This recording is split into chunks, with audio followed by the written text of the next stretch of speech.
प्रदीप कुमार जी, आगरा से। राधे राधे श्री राम। गुरुजी, जीवन में भ्रम बहुत रहता है। आज लगता है कि सभी कुछ इस तरह करो, अगले दिन लगता है कि ऐसा करो। कोई नाराज नहीं होगा, मतलब अगले दिन फिर करता है, फिर भ्रम हो जाता है कि आज ऐसा करूं फिर कल ऐसा करूं। देखो, एक बात बताएं कि जब काई में हम फिसलते हैं ना, तो टिकने का स्थान नहीं मिलता है। माया एक काई है और टिकने का स्थान, टिकाऊ स्थान भगवान है। अगर टिकाऊ स्थान में पैर रख दो, इसी माया की काई में है, चलना इसी में पड़ेगा, पर होश से कि टिकाऊ स्थान पर पैर होना चाहिए। धर्म, भगवान, परोपकार, ये टिकाऊ स्थान है। देखो, इनमें कहीं है पैर आपका? अगर नहीं है तो जैसे सीढ़ी से फिसलन से गिरा हुआ गिरता ही चला जाएगा। सीढ़ी से बाल ऐसे गिर जाए तो ऐसे गिरता चला जाएगा। ऐसे ये माया गिराती चली जाती है, भ्रम पैदा करते चली जाती है। कहीं जीवन में विश्राम नहीं मिलता, भटकते भटकते पूरा जीवन हो जाता है और आखिरी में जो ठोकर लगती है फिर उठने लायक नहीं रहता। जैसे आखिरी ठोकर, अब बेटे ने पूरी जमीन लिखवा ली पापा, और इसके बाद घर से बाहर कर दिया। अब इस ठोकर के बाद पूर्ति कहां से हो?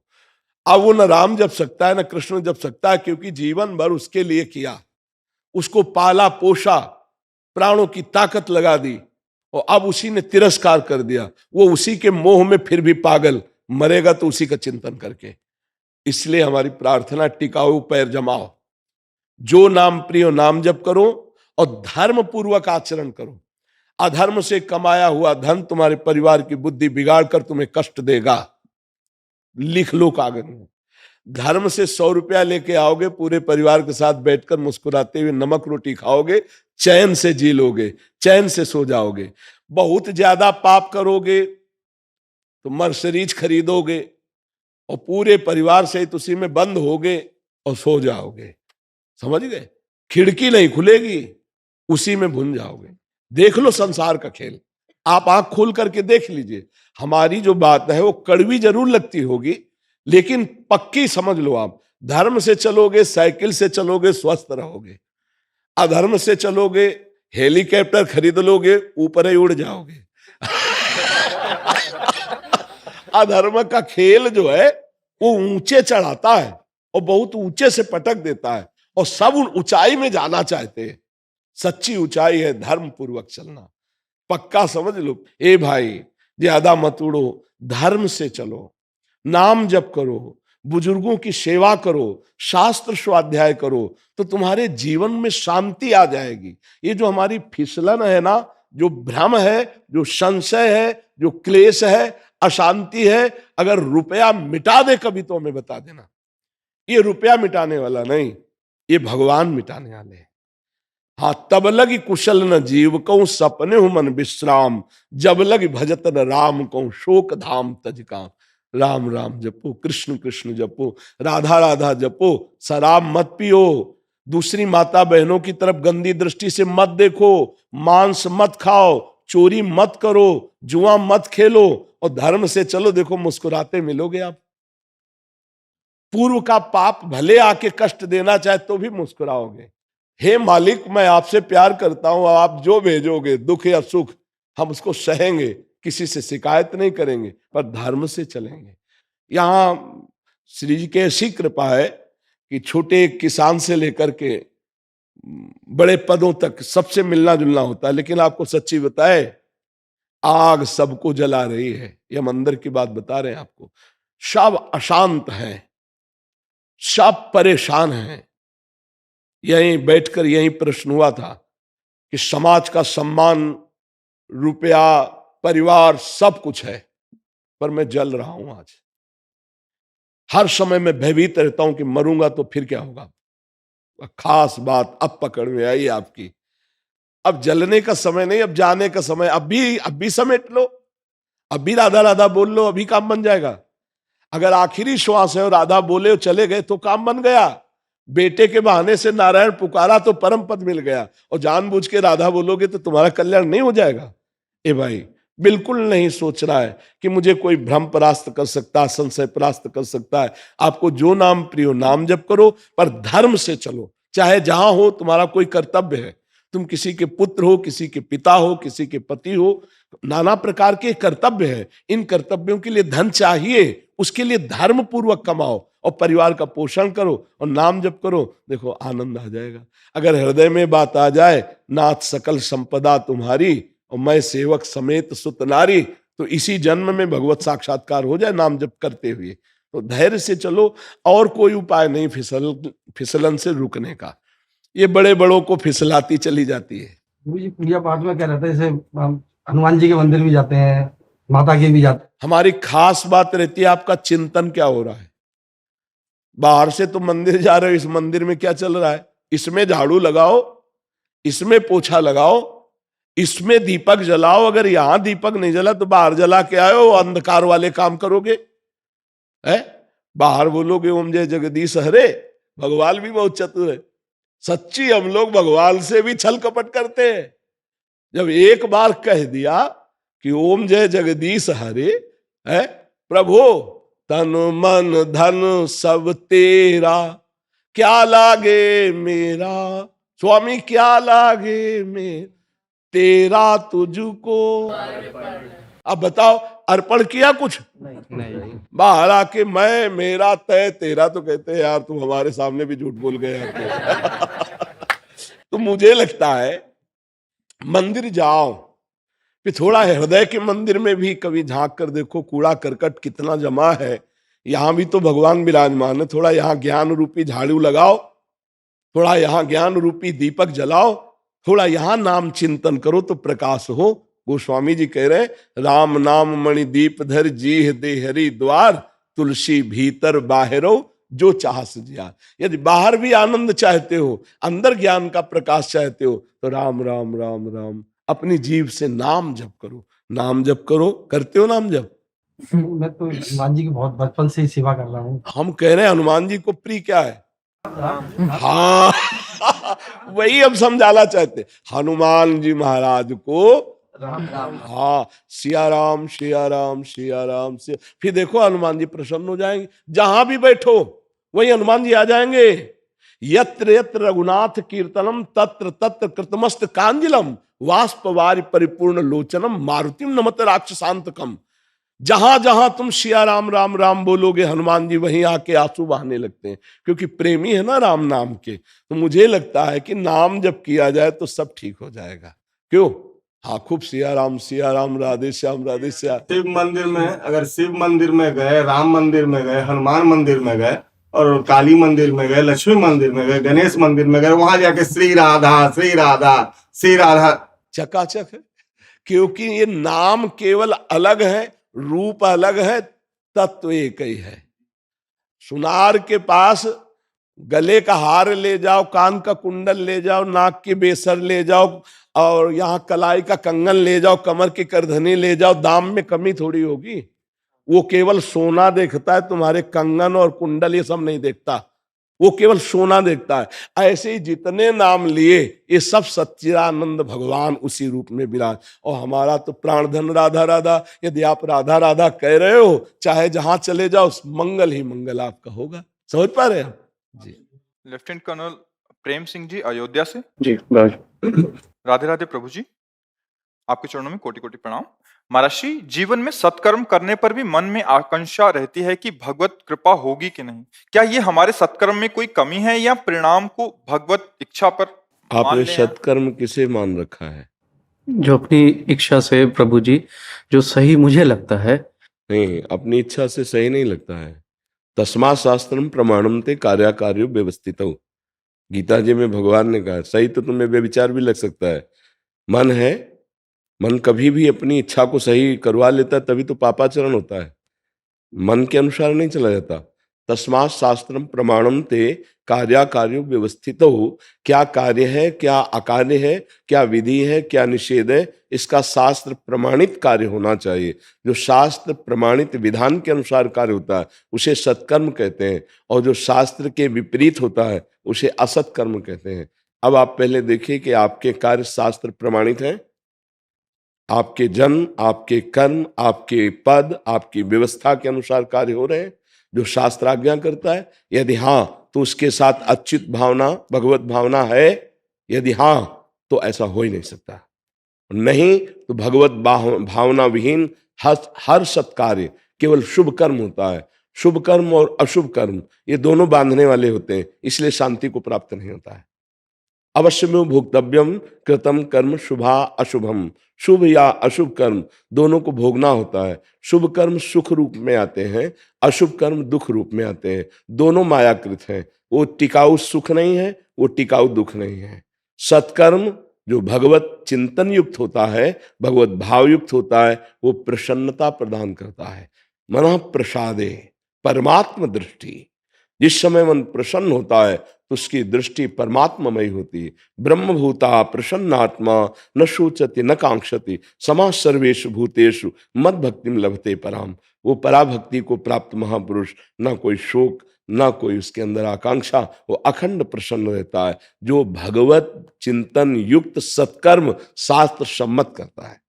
अब आप समझ पा रहे हैं जी। अगर आपका भगवत स्मरण नहीं चल रहा तो आपका वो धर्म स्थायी फल देने वाला नहीं बनेगा। इसीलिए भगवान ने बड़ी सावधानी से अर्जुन जी को कहा, मामनुस्मर युद्ध च, युद्ध करते हुए मेरा स्मरण कर। मामनुस्मर युद्ध च, मेरा स्मरण, पहले कहा मामनुस्मर, मेरा स्मरण। हम भगवान की आज्ञा से भगवान के प्रति जो सृष्टि में मुझे कर्तव्य कर्म मिला है वो कर रहा हूं, भगवान के प्रति, भगवान को समर्पित करने के लिए। ये तो सर्वाणि कर्माणि मयि सन्न्यस्य मत्पराः अनन्ये नैव योगेन माम ध्यायन्तु उपासते तेषाम अहम समुद्धरता मृत्यु संसार सागरत। आप जहां प्रश्न कर रहे हैं यहाँ केवल अध्यात्म का उत्तर मिलेगा। तो अध्यात्म भगवत चिंतन परायण सत्कर्म, नहीं तो गोस्वामी जी कह रहे, तुलसीदास जी सरल भाषा में, शो शब्द धर्म कर्म जरि जाऊ जहां न राम पद पंकज भाऊ।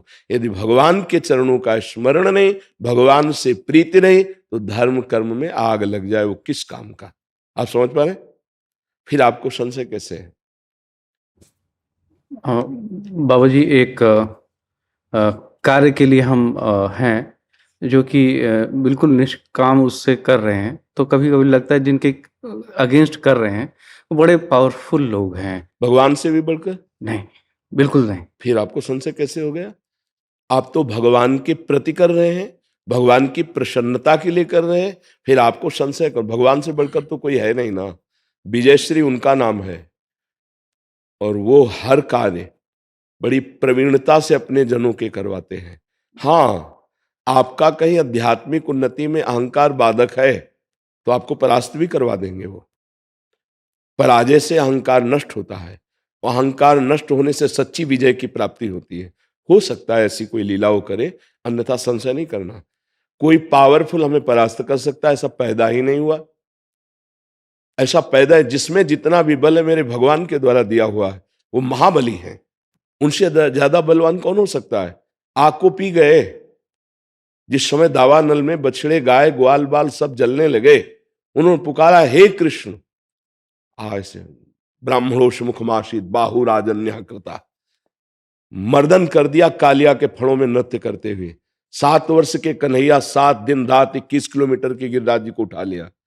शेष भगवान के रूप में अनंत ब्रह्मांडों को उठाए। उनसे बलशाली कौन है? किसी को भी बल प्राप्त है तो यत किंचित उन्हीं के द्वारा प्राप्त है। जब अहम हो जाता है तो उसकी पराजय हो जाती है, और जब उस महाबली का चिंतन करता है तो कभी पराजित ही नहीं होता है। चिंतन से एक असीम अध्यात्म बल की जागृति होती है। भीष्म जी, द्रोणाचार्य जी, अमोघ शक्तिशाली दिव्यास्त्र वाले सबको परास्त करवा दिया, क्योंकि श्री कृष्ण सारथी हैं। अगर श्री कृष्ण को आप अपना मानते हैं, भगवान को मानते हैं, तो किसी भी धनी या महाबली या विद्वान या ज्ञानी, हमको डरना नहीं है। हम गलत नहीं हैं।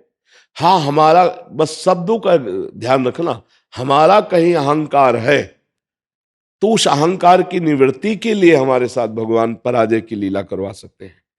अहंकार भगवान को अच्छा नहीं लगता। गर्व गोविंद ही नहीं भावे, सुनहु राम कर सहज स्वभाव जन अभिमान ना भावे का।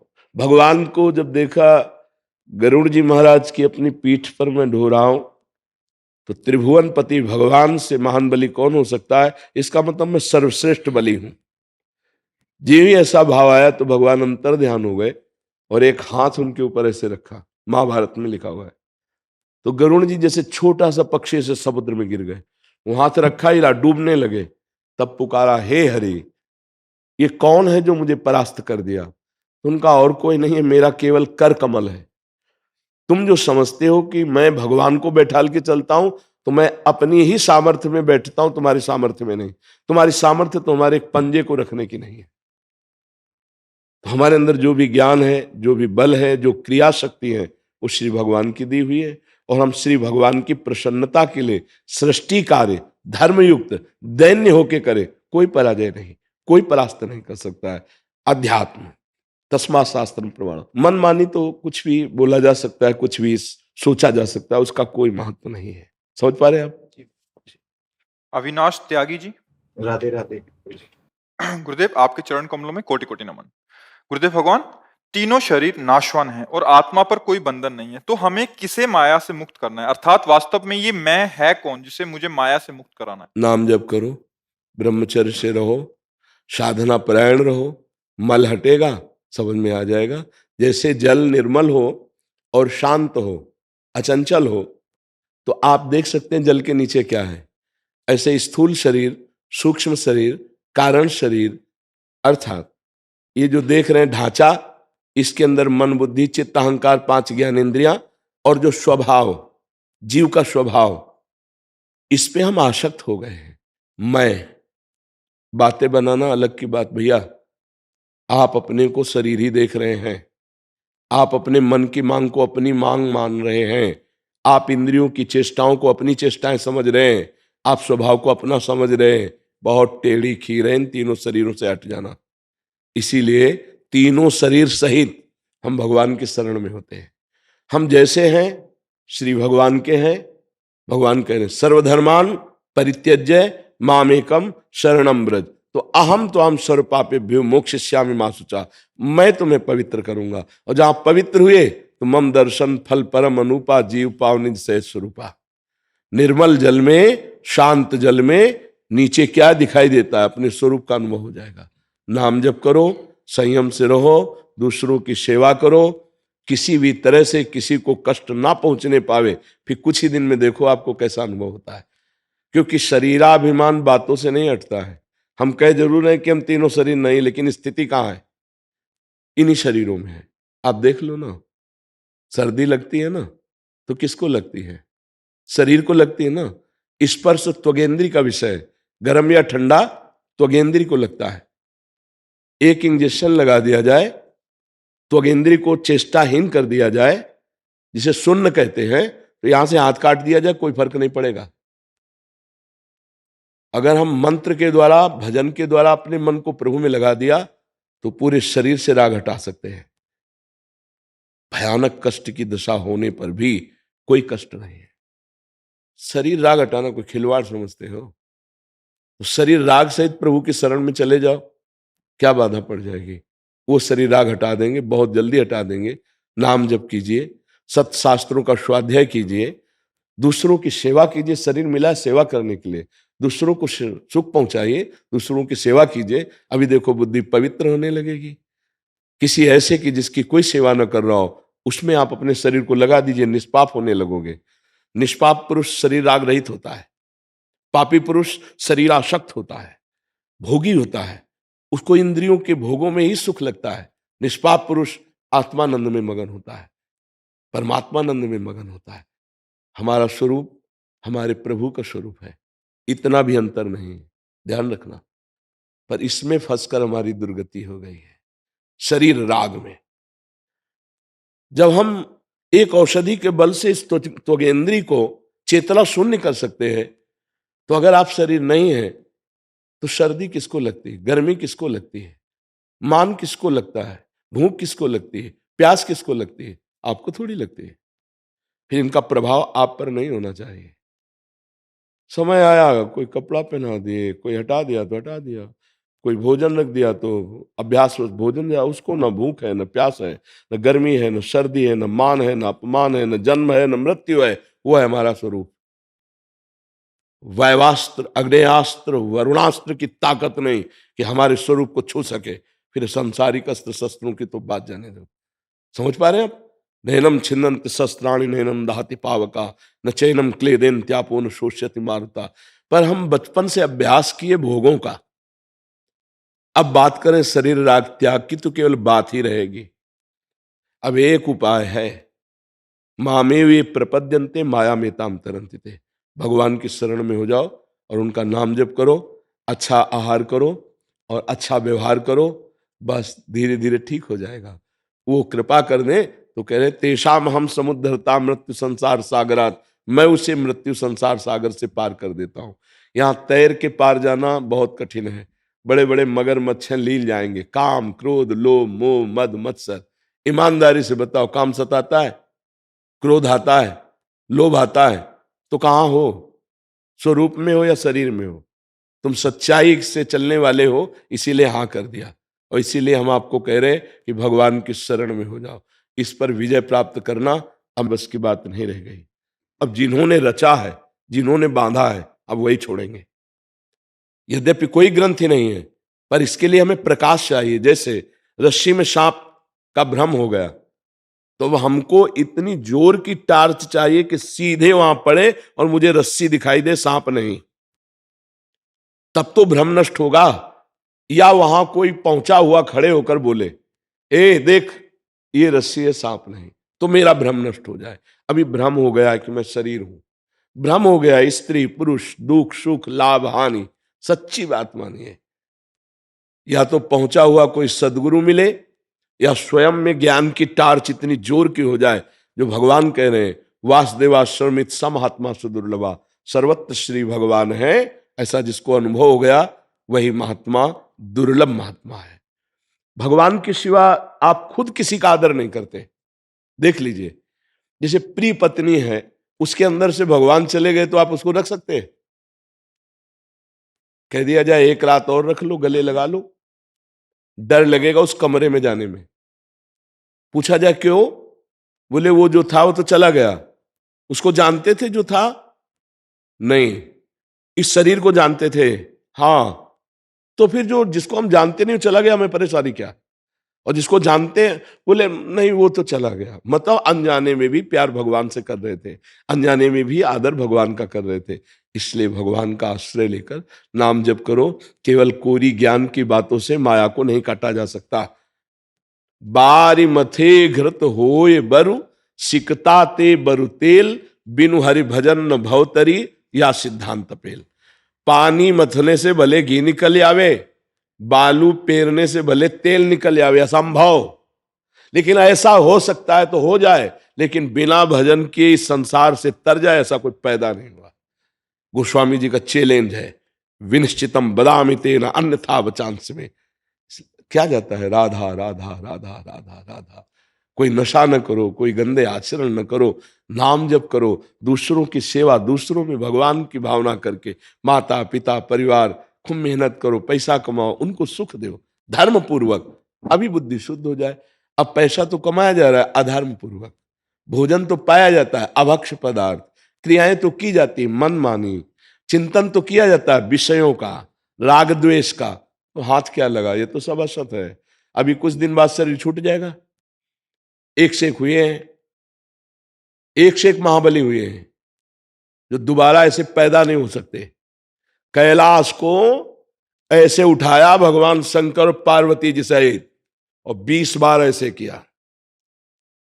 कैलाश पर्वत को रावण 20 बार ऐसे, मैं पार्वती शंकर जी गणों सहित पूरे कैलाश को उठा लिया, काट के फेंक दिया भगवान श्री राम ने उन भुजाओं को भी और खोपड़ी को, जब चरित्रहीन हो गया। अगर बल का प्रयोग सदुपयोग में हो, सत्कार्यों में हो, समाज सेवा के लिए हो, राष्ट्र के नाम के लिए हो, तो वो बल बल हो जाता है। नहीं तो उस बल का कोई महत्व नहीं। एक से एक महाबली हमारे भारत में, हमारे विश्व में हुए।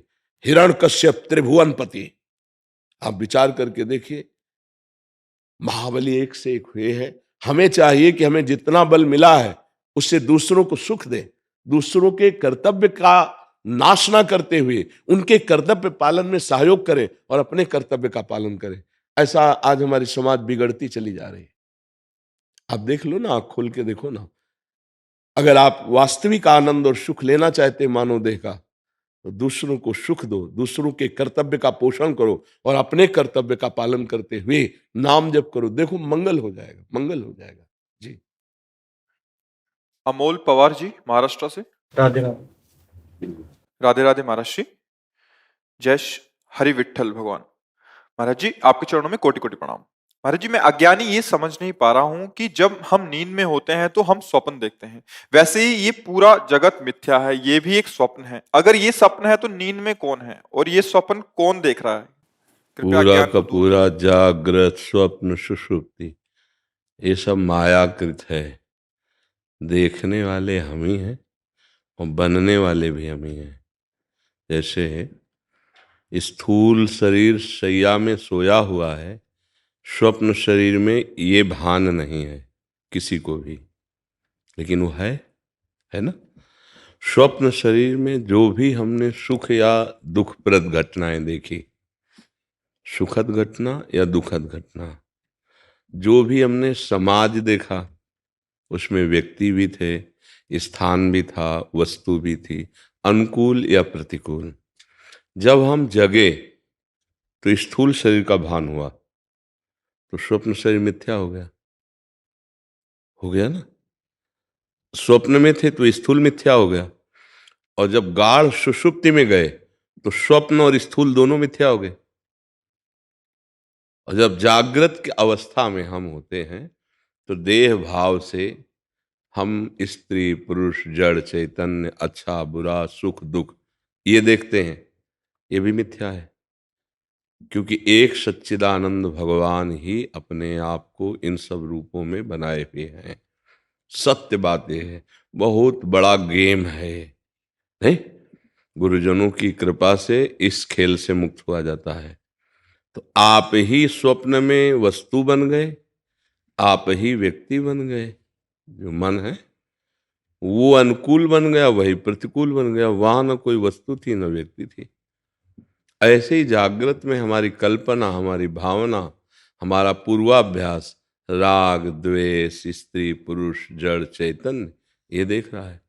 अगर हम सत्य शास्त्रों का स्वाध्याय करके गुरुजनों की बताई हुई उपासना पद्धति से चलें तो हमारा हृदय निर्मल होगा। निर्मल हृदय के अंतः में विराजमान हमारा स्वरूप है। बुद्धि को प्रकाश जो दे रहा है, तो बुद्धि जब प्रकाशित हो जाती है, परम पवित्र अखंड प्रसन्न, उसी समय परमात्मा बोध होता है। जब बोध होता है तो आँख खुली रहे तो वही होता है, आँख बंद रहे तो वही होता है, दूसरा कोई नहीं होता। तो जब तक हम उपासना में नहीं लगते तब तक ये प्रश्न हल होने वाला नहीं कि जगत झूठा कैसे हो सकता है। जैसे इसी शरीर में तुम्हें झूठापन दिखाते हैं। तुम्हारी शरीर की अवस्था बाल्यावस्था थी, किस तारीख को जवानी में आए? नोट है आपको? किसी को नोट है? जवानी में आ गए, बाल्यावस्था गायब हो गई, कुछ दिनों में जवानी गायब हो जाएगी, बुढ़ापा अवस्था आ जाएगी या मृत्यु अवस्था आ जाएगी। खत्म हो गया। न पहले वो रूप था न बाद में वो रूप रहेगा, बीच में भास रहा था, खत्म हो गया, सत्य खत्म हो गई। वो सत्य कैसे हो सकता है? जो परिवर्तनशील है, जो नाशवान है, वो सत्य कैसे हो सकता है? तो यहाँ कोई भी वस्तु बताओ जो परिवर्तनशील ना हो और नाशवान ना हो, क्योंकि भगवान ने इसकी रचना करके बोर्ड लगा दिया, दुखालयम अशाश्वतम। ये खेल मृत्यु लोक में हो रहा है। यहाँ हर चेष्टा में तुम्हें दुख मिलेगा, और जिसे तुम सुख मान रहे हो अशाश्वतम, वो नाशवान है। कुछ क्षण के बाद तत्काल वो गायब हो जाएगा। फिर तुम्हें सुख भोगने की आकांक्षा होगी, फिर वो गायब हो जाएगा। पूरा जीवन ऐसे लगे हुए हो, सब लगे हैं। कोई ऐसा बिरला जो सत्संग के द्वारा प्राप्त विवेक से अपनी इंद्रियों को अंतर्मुख करके इच्छा रहित हो गया है। इच्छा ही बंधन है, इच्छा ही मृत्यु है, इच्छा ही दुख है, इच्छा ही चिंता है। जिसने इच्छाओं का त्याग कर दिया वो भगवदानंद को प्राप्त हो गया, वो अपने स्वरूप को प्राप्त हो गया।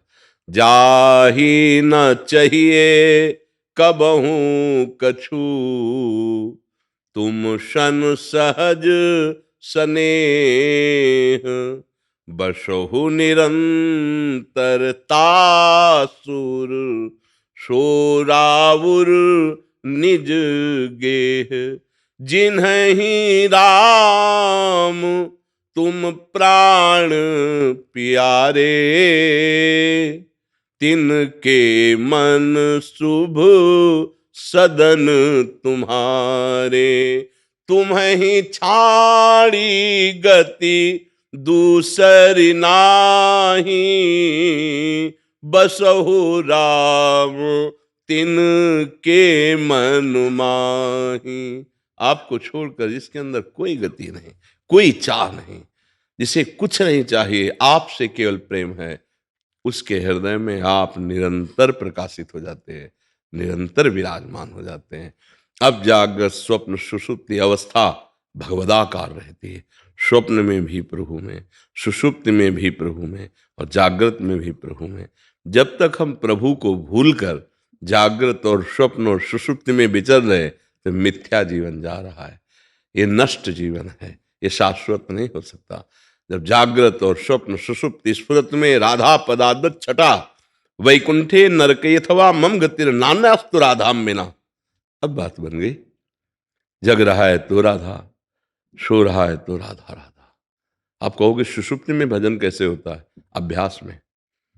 यदि रात दिन अभ्यास किया जाए तो सोवत हो रसना रटे राधा कृष्ण सुनाम। अभ्यास में बड़ी ताकत है। साधु की या भजनानंदी उपासक की निद्रा समाधि स्थिति, वो तमोगुणी नींद में नहीं होता, वो समाधि स्थिति, भगवदाकार वृत्ति होती है। तो नाम जप कीजिए, असत आचरणों का त्याग कीजिए, और अंदर इच्छाओं का दमन कीजिए, दूसरों को सुख पहुंचाने की भावना कीजिए, खूब भगवत लीला चरित्र गाइए, सुनिए। अभी समझ में आ जाएगा कि संसार क्या है, आप क्या हैं और भगवान क्या है। अभी कुछ समझे नहीं, ना आप अपने को जानते हो, ना संसार को जानते हो, और न भगवान को जानते हो। तो कैसे समझ पाओगे इस मिथ्या खेल को? इसे सब सत्य समझ रहे हैं, और सब मुर्दे के साथ जब जाते हैं तो सब बोलते हैं राम नाम सत्य है, नहीं बोलते? तो सब जानते हैं ना सत्य किसे कहते हैं, पर सत्य को पकड़ कोई नहीं पाता है। वो सोचते हैं मुर्दे के साथ बोला केवल जाता है, राम नाम सत्य। अगर नाम जप कर लिया तो सत्य में स्थित हो गए, नाम जप नहीं तो लड़का बच्चा परिवार ये सब माया का खेल है। आज नहीं तो कल सब छूट जाएगा, छूट जाएगा। देखो कैसे समय जा रहा है। अपने लोग कोई 40 वर्ष के, कोई 50 वर्ष के, कोई 60 वर्ष के, निकल गए यार 60 वर्ष, 50 वर्ष निकल गए जीवन से। और हाथ क्या लगा है? विचार करके देखो क्या हाथ लगा है। जब आप यहां से जाओगे तो आपके साथ क्या होगा? तो हम लोग मूढ़ता में समय नष्ट नहीं कर रहे कि हमको इस देश में रहना नहीं है, बड़ा फैलाव फैला लिया है, और यहां से जाना है और कुछ साथ जाएगा नहीं। तो जाने वाली वो जो वस्तु कमाने आए थे वो तो हम भूल ही गए। परदेश में है, ये तो देश नहीं है। स्वदेश है भगवत धाम, भगवान के चरणारविंद। वहीं से बिछुड़े थे, वहीं हमें शांति मिलेगी। अन्यथा चाहे अरबों कमा लीजिए, चाहे जिस पद में हो, चाहे जो कुछ प्राप्त कर लीजिए, आपके चित्त की जलन कभी शांत होने वाली नहीं। थोड़ी देर हर्षित हो गए अभिमान में, फिर इसके बाद रोगे। देख लो कोई भी हो, ये जो बात हम कहते हैं शास्त्र सम्मत कहते हैं। अंदर से देख लो, बिना भगवान के चरणारविंद का आश्रय लिए विश्राम नहीं है। एक सज्जन आए थे, वो बड़े पदाधिकारी भी थे, उनका बहुत सम्मान है संसार में, खूब पैसा है, परिवार भी सब अनुकूल है, पर हर समय एक बात से जलता रहता हूं कि मरना पड़ेगा। अब ये मरने का भय कैसे जाए, क्योंकि सब छूटेगा जो हमारा सब प्यारा है। वो यही भय से निर्भय होने के लिए तो अध्यात्म है। अध्यात्म को स्वीकारने की, आधुनिकता को स्वीकार किया। अब जाने का नंबर आ रहा है, बार बार टेलीफोन होता रहता है हृदय में कि जाना है। अब हृदय में जो बात आती जाना है, तो तैयारी तो कुछ है नहीं, कहाँ जाना है कोई परिचय नहीं, क्या ले जाना है कुछ है ही नहीं तुम्हारे पास।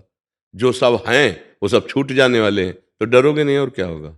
जब यहाँ से जाओगे तब तुम्हें समझ में आएगा कि हमारा जीवन मिथ्या गया, मन पछितई है अवसर बीते। दुनिया में लाखों का मेला जुड़ा, हंसा जब जब उड़ा तो अकेला उड़ा।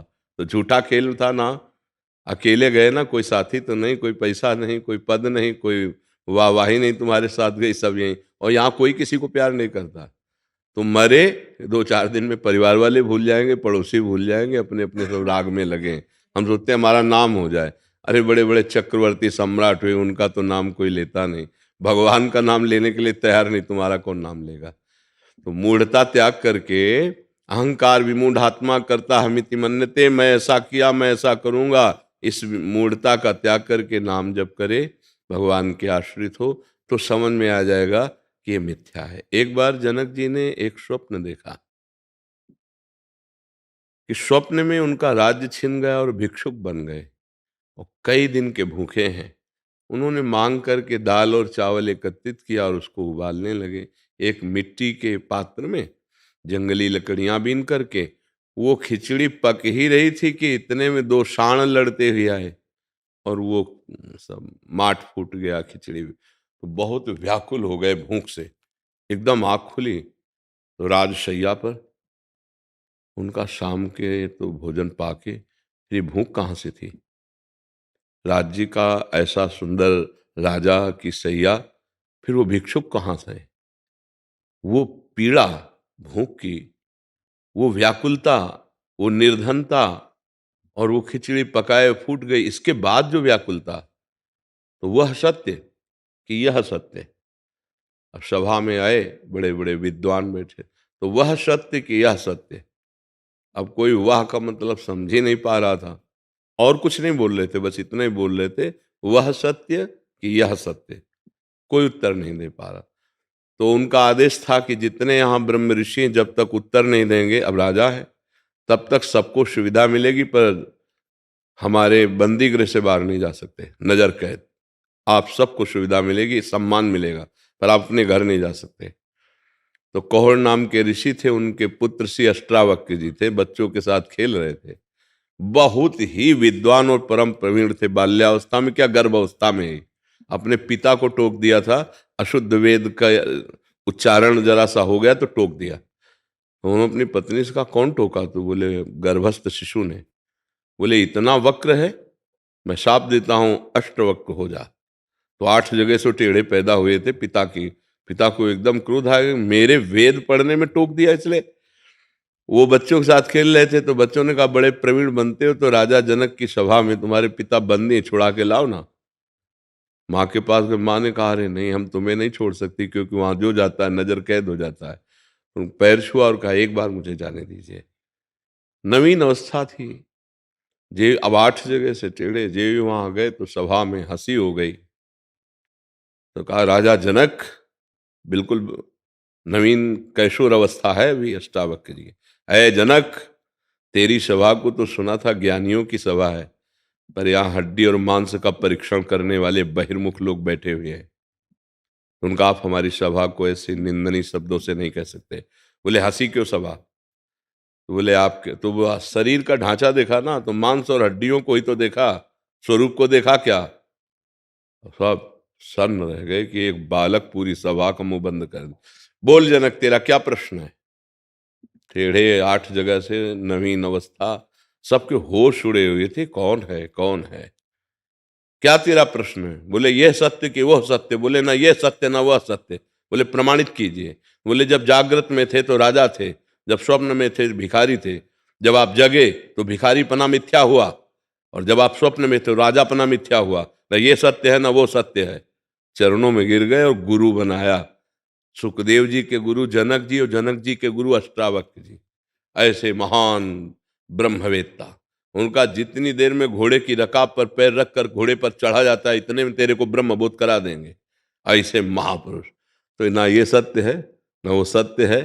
भगवान शिव भी कह रहे, उमा कहूं मैं अनुभव अपना, सत हरि भजन जगत सब सपना। ये मोह निशा सब सो अनिहारा, देखे स्वपन अनेक प्रकारा। आज जाग जाओ तो कुछ कमा लोगे, नहीं जाग पाओगे तो सोते ही रह जाओगे, हाथ मलते रह जाओगे, मन पछतई है अवसर बीते। जब अंतिम समय आएगा प्यारे, कोई साथ नहीं होता। अपने कर्मों का झुंड उस समय घेर लेता है और आगे जन्म लेने के लिए प्रेरित कर देता है। अगर राम कृष्ण हरि राधा राधा रटे हो तो भगवान कृपा कर देते हैं, नाम जापक पर भगवान की कृपा होती है और अंतिम समय भगवान उस नाम को चला देते हैं। जब वो मूर्छित होता है उस अवस्था में स्वयं भगवान नाम बनकर चलने लगते हैं, राधा राधा, और वो परम पद को प्राप्त हो जाता है। इसीलिए सबसे कहते हैं मन लगे ना लगे, भाव बने ना बने, जीवन जीने के लिए, लोक परलोक की उन्नति के लिए हमारी जिह्वा राधा राधा राधा ऐसा रटती रहे। समझ पा रहे हैं आप जी? जी के प्रकाश सातव जी महाराष्ट्र से। राधे राधे स्वामी जी। स्वामी जी, मेरी माता जी और मैं नित्य आपका सत्संग सुनते हैं और नाम जप भी करते हैं।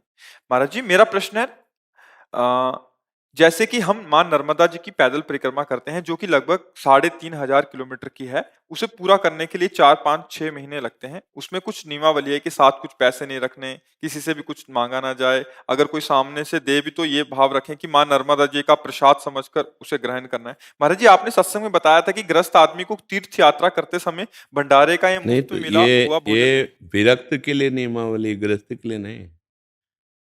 गृहस्थ के लिए नहीं, गृहस्थ ऐसी व्यवस्था रखे कि खुद पावे और चार वहां परिक्रमा करने वालों को पवावे। समझ रहे ना? हाँ, ये विरक्त की नियमावली कि अर्थ न रखे, कोई व्यवस्था न रखे, विरक्तों के लिए। गृहस्थ संग्रही होता है, वो जब चले तो चार की भोजन व्यवस्था और करे, ऐसी व्यवस्था कर ले तो और मंगल है। नहीं तो एक की तो रखे, अगर हम अपने पेट को भरेंगे तो किसी ऐसे एक विरक्त को पवाएंगे जिसके पास कोई व्यवस्था नहीं, तब उसका तीर्थयाटन सफल होता है, तब उसकी यात्रा सफल मानी जाती है। विरक्त निवृत्ति मार्ग, गृहस्थ प्रवृत्ति मार्ग, दोनों का एक अलग अलग मार्ग है जिससे परमात्मा प्राप्ति एक ही होती है, पर स्थिति अलग है। तो जब गृहस्थ मार्ग में हो तो फिर ऐसा कैसे महाराज हो जी, इनका सकता एक है? भाव है आगे जी। कि लेकिन ये परिक्रमा बड़ी होने के कारण जिसमें पैसे देने का सामर्थ्य नहीं है, वो अपने पुण्य क्षीण होने से कैसे बचे? क्या भाव रखे फिर, मतलब अगर रास्ते में पाना पड़े तो? हम कह रहे हैं कि यदि हम नाम जप कर रहे हैं और हमें जितना जितना बन सका उतना उतना परिक्रमा दे रहे हैं, फिर हम अपने लौट आए, फिर व्यवस्था कर ली। अब ऐसा थोड़ी है कि हम एक साथ ही सब, हमारे पास व्यवस्था नहीं है तो हम किसी का प्रतिग्रह ना ले गृहस्थ होने पर। विरक्त से भिक्षान्न जब लिया जाता है तो जो भाव प्रस्तुत किया कि माँ नर्मदा जी वो प्रसाद देती हैं, तो नर्मदा जी कहो, अन्नपूर्णा जी कहो, भगवान कहो, वो अपने जनों का भरण पोषण की व्यवस्था जब मिला 2 दिन में 3 दिन में जैसी व्यवस्था, ऐसे अपने लोग भी सब, जैसे मान लो नर्मदा जी तो अपनी गंगा जी, तो महिमा तो वही है, रहनी तो वही है। पर जब गृहस्थ मार्ग में तो फिर ऐसा नहीं होना चाहिए, ऐसे होना चाहिए। जितना हम कर पाएंगे, जय दिन में कर पाएंगे, जय महीने में कर पाएंगे, जय वर्ष में होगा, 4 किलोमीटर आज चले, फिर उसके बाद फिर आगे से आगे चल देंगे। आगे हमारा उद्देश्य है पवित्र आचरण और नाम जप और अपने गृह कार्य को करना। कोई भी अनुष्ठान लें तो इतना अनुष्ठान लें कि आपके गृह कार्य ना भंग हो, क्योंकि गृहस्थ हैं आप। और दूसरा, हमारा प्रतिग्रह लेने का भाव ना रह जाए किसी से। जैसे एक साइकिल से 12 ज्योतिर्लिंगों की, अब वो सब जगह ये प्रचार प्रसार करना कि मैं साइकिल से 12 ज्योतिर्लिंग कर रहा हूँ, तो न, भाई कैसे चलता है? आप लोग ही देते हो तो चलता है। अब पैंट शर्ट में तो हमें लगा कि डांटने की जरूरत है। उनका भाई क्या मिल जाएगा तुम्हें इससे? अगर 12 ज्योतिर्लिंग की आपको परिक्रमा करनी, साइकिल से कर रहे हो, तो आप उतनी व्यवस्था करके, लेवरी करके भी हम जी सकते हैं। तो उतना हम अर्थव्यवस्था ले कि हम नमक रोटी खाते हुए 12, तब तो बात समझ में आएगी। और सबसे बता बता करके अर्थ लेते जा रहे हो, फिर खा पी करके फिर मुझे नहीं, गृहस्थ धर्म में नहीं अच्छा लगेगा। विरक्त धर्म में हो तो फिर आप पैदल चलो, आया आप जैसी व्यवस्था, कोई भगत दे दिया तो थोड़ी यात्रा भी कर ली, नहीं थोड़ा पैदल चल लिए, वो भगवान के आश्रित। लेकिन गृहस्थ धर्म में आप कर्म करने वाले हो, संग्रही हो, ऐसा नहीं होना चाहिए। हम तो रोकते हैं कि किसी भी तीर्थ में कहीं भी आप जाइए, हलवा बट रहा है, भोजन बट रहा है, अगर आप पाइए तो अनुमान लगाइए कितने रुपए का होगा। बोले लगभग 50 रुपए का, तो 51 रुपए रख दिए और वहां से चले। हम फिर ही नहीं खाएंगे, क्योंकि बड़ी मुश्किल से तो धाम आने को मिला है, भगवत यात्रा मिली, हम अपने सुकृत क्यों दें? अब विरक्त को क्या है, भगवान के सिवा कोई है नहीं, तो जहां जो मिला उधर में डाला, रात दिन भजन किया, चल रहे हैं तीर्थों में, तो कोई परेशानी नहीं। आप सोच पा रहे हैं? हाँ, अपने धर्मानुसार नहीं। अगर नर्मदा जी की परिक्रमा नहीं भी हो पा रही तो कोई बात नहीं, आप अपने कर्तव्य का पालन करते हुए नाम जप कर सब फल मिल जाएगा। विश्व के समस्त तीर्थों का अवगाहन एक तरफ और नाम जप एक तरफ। नहीं, गोस्वामी जी जैसे महापुरुष कह रहे हैं, सुरसर तीर बिन नीर दुख पाई है, सुरतर तरे तो दारिद सताई है। ये बात बहुत जोर की हमारे दिमाग में बैठी कि राम राम राम जी जोलो तू न जपी है, तौलो तू कहूँ जाए तीहू ताप तपी है। ये बहुत छूटबे के जतन विशेष बांधे जाएगो, वह विष भोजन जो सुधा सा खाएगो। जब तक नाम जप नहीं तो खूब ये सब पूर्व में सब हुआ है और उसका विश्राम स्थल मिला है। जैसे गोस्वामी जी कहे ना, पायो परम विश्राम राम समान प्रभु नाही को, ऐसे विश्राम मिला किशोरी जी के चरणों में, लाडली जी के चरणों में। तो नाम जप करो, गृहस्थ धर्म के अनुसार जितना बन सके, तीर्थ याटन या दान पुण्य आदि, नहीं तो नाम जप अपने आप में भगवत प्राप्ति कराने में समर्थ है। जो समस्त तीर्थों में पवित्रता है, उनको भी पवित्र करने की सामर्थ्य नाम जापक में है। जब श्री गंगा जी इस भूतल पर भागीरथ जी के द्वारा तप से प्रसन्न होकर आने के लिए राजी हुई, तो दो बातें रखी कि मुझे रोकेगा कौन, ब्रह्मलोक से मैं नीचे गिरूंगी, सीधे रसातल चली जाऊंगी, रोकने की व्यवस्था करो। और दूसरा, ये मृत्युलोक के पापात्मा जब मेरा स्पर्श करेंगे तो उनके पाप नष्ट होंगे, पाप मेरे में, मेरे पाप कौन नष्ट करेगा। तो भगीरथ जी ने फिर तपस्या की और देवाधिदेव महादेव जी को प्रसन्न किया कि गंगा जी को आप रोकें। महादेव जी ऐसे भी गंगा जी को रोक सकते थे दृष्टि से, लेकिन जटाएं खोल दी। भगवान का चरणोदक है गंगा जी। गांगम्बारी मनोहारी मुरारी चरणच्युतम त्रिपुरार शिरश्चारी पापापहारी पुना तुमाम। ये भगवान श्री कृष्ण का, वामन भगवान का चरणोदक माथे पे। एक समस्या का समाधान हो गया, गंगा जी रुकी। दूसरी समस्या का समाधान कि जो शांत हैं, निरंतर ब्रह्माभ्यास में, भगवत चिंतन में है, जो समदर्शी हैं, जो निर्वैर हैं, ऐसे संत जब तुम्हारा स्पर्श करेंगे तो गंगा जी से कहा तुम निष्पाप हो जाओगे। ये गंगा को भी पावन करने की सामर्थ भगवान नाम जापक महात्मा में है। तीर्थी कुर्वन्त तीर्थानि, वो जहां चरण रख दे तो तीर्थों में जो पाप हुआ था वो पाप तीर्थों का नष्ट हो जाए, उनमें पुनः तीर्थत्व आ जाए, जागृत हो जाए पाप नष्ट करने की सामर्थ्य। इसलिए नाम के प्रति इतना आसक्त हो जाओ कि नाम से बढ़कर कोई परिक्रमा, कोई तीर्थ, कोई साधन नहीं है। नाम जप करते हुए जितना बन जाए बन जाए, नहीं तो नाम जप तो चल ही रहा है। ये हम बड़े बड़े महापुरुषों की बात। भाई जी से हनुमान प्रसाद पोद्दार जी महाराज, मेरी पहली और अंतिम अनुभूति, तुमसे और कोई साधन बने तो ठीक है, ना बने तो एकमात्र नाम ही तुम्हें भगवत प्राप्ति करा देगा। तुम नाम जपने का नियम लो, पूरा भगवान करेंगे। ये भाई जी के शब्द। पूज्य पंडित गया प्रसाद जी गिरिराज वाले बाबा, वो साक्षात चलते फिरते गिरिराज जी माने गए, अंतर्ध्यान हो चुके प्रगट में।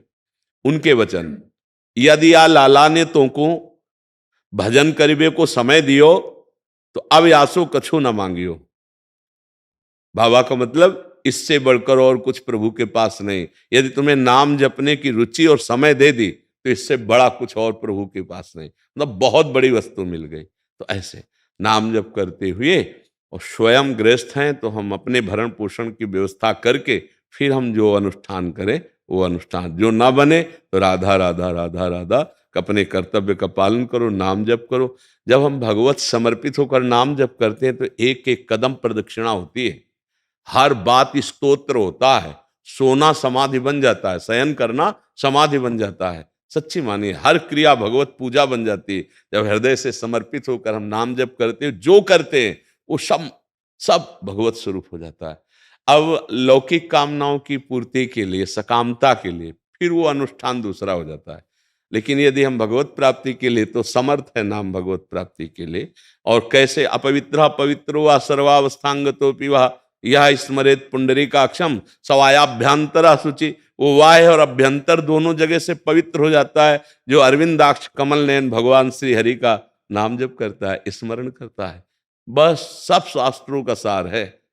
अगर स्मरण चालू हो जाए तो यस्य स्मरण मात्रेण जन्म संसार बंधनात् विमुच्यते नमस्तस्मै विष्णवे प्रभु विष्णवे। अब देख लो, यस्य स्मरण मात्रेण, मात्र स्मरण से जन्म बंधन कट जाएगा, जो जन्म मरण का बंधन है। तो क्या आ जाता है? राधा राधा, कृष्ण कृष्ण, राम राम, हरि हरि। जो नाम प्रिय हो जपो, और जितनी सामर्थ्य हो, तीर्थयाटन है, दान है, पुण्य है, सत्कर्म है, ये करो। अगर नहीं है तो धन मांगने की भगवान से आवश्यकता नहीं है। राधा राधा राधा राधा राधा, इसी से सब ठीक हो जाएगा। सोच पा रहे आप जी? शुभम जी। राधे राधे। गुरुजी राधे राधे। गुरुजी, बहुत बार मन में नकारात्मक एवं शंकापूर्ण भाव उत्पन्न होते हैं, जिसके कारण मन विचलित रहता है। ऐसे समय में मन को कैसे स्थिर करें? देखो, आपको एक प्रार्थना करके बता रहे हैं कि जब हमारे द्वारा पाप अधिक संग्रह हो जाता है तो मन नकारात्मक सोचों की तरफ जाने लगता है।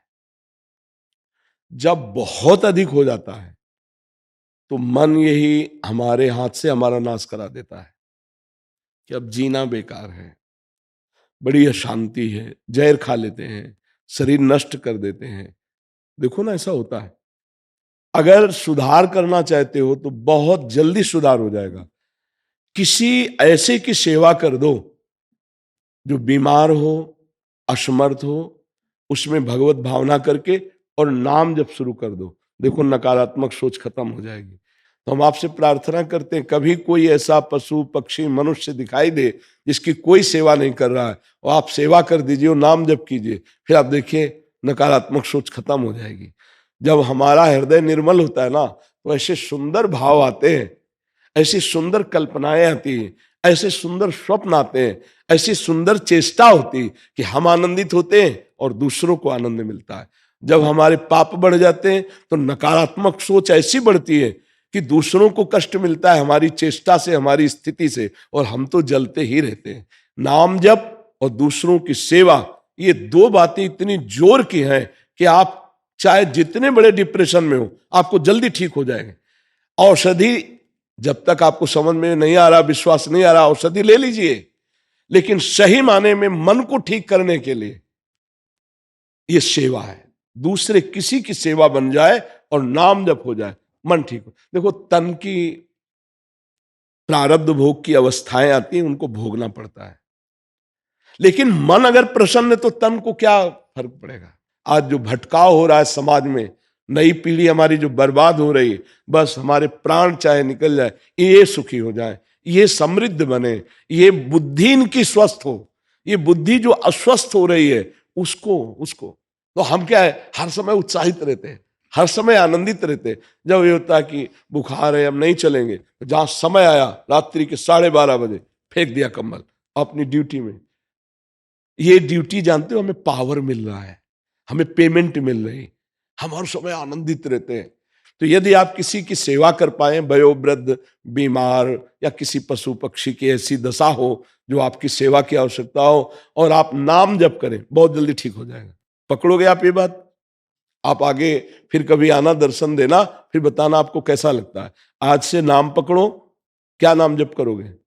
जी अभी तो राम राम करता हूँ मैं। बस राम राम करते रहे, बस राम राम करते रहे, नाम जप कीजिए और सेवा को खोजिए कि प्रभु मुझे औषधि बताई गई सेवा वो दे देंगे, किसी न किसी की सेवा मिल जाएगी। उसकी गालियों पर मत ध्यान देना, उसकी प्रतिकूलता पर ध्यान मत देना। बहुत जल्दी पाप नष्ट होते हैं, बहुत जल्दी। ये बहुत सार बात कह रहा हूं। कभी किसी की सेवा मिल जाए और उसकी गाली या प्रतिकूलता पर ध्यान न देना कि वो तुम्हें थैंक यू बोले, धन्यवाद बोले, कभी आशा मत रखना। और ऐसे सेवा कर दोगे तो बहुत जल्दी निष्पाप हो जाओ। सेवा से बहुत जल्दी पाप नष्ट होते हैं, क्योंकि हमारे शरीर से ही कोई पाप होते हैं, वाणी से पाप होते हैं। दो ही ज्यादा पाप होते हैं, वाणी से निंदा कर देते हैं, कटुवचन बोल देते हैं, और शरीर से गंदी चेष्टा बन जाती है। तो जब हम शरीर से सेवा करेंगे तो बहुत जल्दी शरीर और मन दोनों पावन हो जाएंगे। जी राधा राधा राधा राधा राधा राधा राधा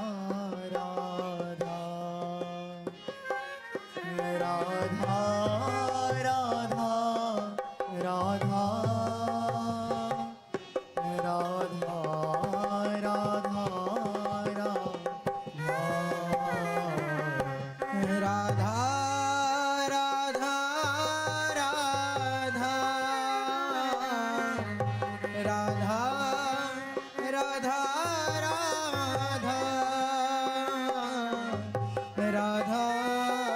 राधा राधा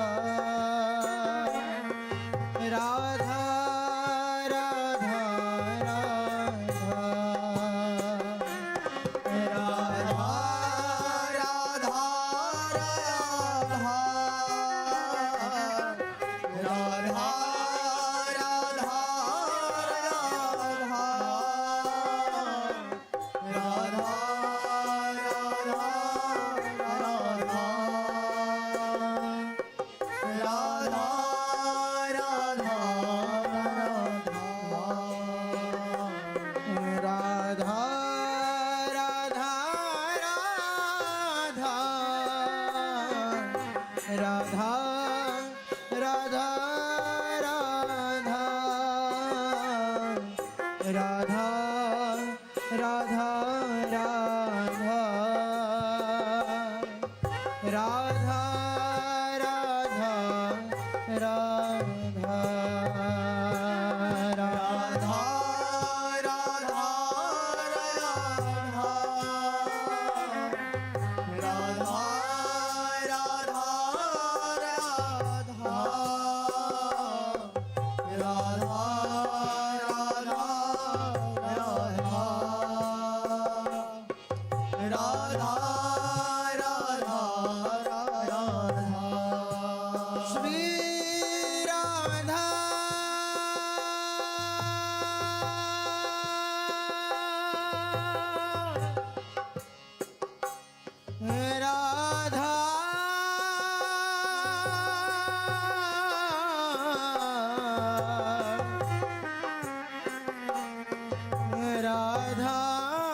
राधा